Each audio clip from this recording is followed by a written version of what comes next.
Our PES statement for our patient would be altered nutrition-related lab values related to lack of access to healthy food choices, as evident by a high fasting blood glucose of 101 and high LDL cholesterol of 107.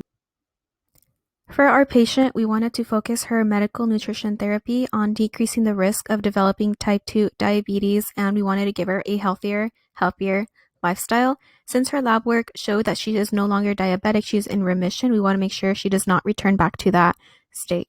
Our patient has been diagnosed with multiple health issues, such as anxiety, and she has mentioned that this is something that alters her daily life. So we thought that if she is helped to overcome her anxiety, then other issues could be improved as well.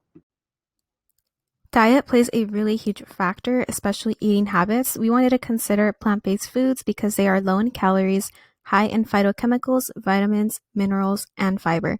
These qualities of plant-based foods are going to be very powerful tools when it comes to combating obesity, type 2 diabetes, and other health issues for our patient did say that she does not eat vegetables often, so we are going to recommend for her to include vegetables at every meal as much as she can and every color possible so she can get all of the nutrients, since every vegetable has a different amount of nutrients and she can meet her dietary recommendations for the whole entire day.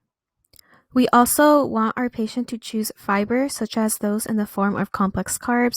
Our patient did mention that she does eat a lot of white rice and white breads and just refined carbs in general. So we did recommend her to substitute her white rice for brown rice and white breads for brown breads with whole grains. Plant foods aid in glycemic control. They also help in treating other risk factors that pertain to a high BMI or metabolic syndrome, which is perfect because our patient is considered overweight because she does have a BMI of 32.